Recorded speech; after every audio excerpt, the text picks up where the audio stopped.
കേരളത്തോടുള്ള അവഗണന തുടർന്ന് കേന്ദ്ര സർക്കാർ 1066 കോടിയുടെ പ്രളയ ഫണ്ട് അനുവദിച്ചപ്പോൾ കേരളത്തിന് ലഭിച്ചത് വെറും 153 കോടി രൂപ മാത്രം. ബിജെപി ഭരിക്കുന്ന അസമിന് 375 കോടിയും ഉത്തരാഖണ്ഡിന് 455 കോടിയും അനുവദിച്ചു. അമിത്ഷായുടെ നേതൃത്വത്തിൽ ചേർന്ന യോഗത്തിൽ ഇത്തവണയും മുണ്ടകൈ ചൂരൽമല പുനരധിവാസ പാക്കേജ് പരിഗണിച്ചില്ല. 1066.80 കോടി രൂപയാണ് പ്രളയം ബാധിച്ച 6 സംസ്ഥാനങ്ങൾക്കായി SDRF വിഹിതമായി കേന്ദ്രം അനുവദിച്ചത്. ഇതിൽ കേരളത്തിന് ലഭിച്ചത് വെറും 153.20 കോടി മാത്രം.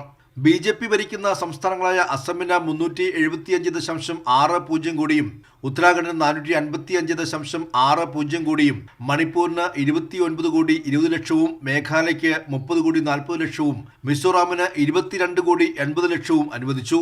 ഈ വർഷം മാത്രം ഇതുവരെ SDRF NDRF ഫണ്ടായി 8,000 കോടി രൂപ അനുവദിച്ചുവെന്നാണ് കേന്ദ്ര സർക്കാരിന്റെ അവകാശവാദം. എന്നാൽ കേരളം ഉൾപ്പെടെ ദക്ഷിണേന്ത്യൻ സംസ്ഥാനങ്ങൾക്ക് ഇതിൽ എത്ര വിഹിതം കിട്ടിയെന്നതും ചോദ്യമായി അവശേഷിക്കുന്നു. മുണ്ടക്കൈ ചൂരൽമല പുനരധിവാസത്തിനായി 2,000 കോടിയുടെ പാക്കേജ് കേരളം നിരന്തരം ആവശ്യപ്പെട്ടിട്ടും ഇത്തവണയും പരിഗണിച്ചില്ല. കേന്ദ്ര ആഭ്യന്തരമന്ത്രി അമിത്ഷായുടെ നേതൃത്വത്തിൽ ചേർന്ന യോഗത്തിൽ അവഗണന ആവർത്തിച്ചു. വെള്ളപ്പൊക്കം, മണ്ണിടിച്ചിൽ, മേഘവിസ്ഫോടനമുണ്ടായ സംസ്ഥാനങ്ങൾക്കാണ് ഇപ്പോഴത്തെ ധനസഹായമെന്നാണ് കേന്ദ്ര സർക്കാർ വിശദീകരണം. BJP ഭരിക്കുന്ന സംസ്ഥാനങ്ങൾക്ക് പ്രകൃതി ദുരന്തങ്ങളിൽ ദിവസങ്ങൾക്കകം സഹായം നൽകുമ്പോൾ കേരളത്തോടുള്ള BJP സർക്കാരിന്റെ ഇരട്ട നീതി കൂടിയാണ് തുറന്നുകാട്ടുന്നത്. കൈരളി ന്യൂസ്, ദില്ലി.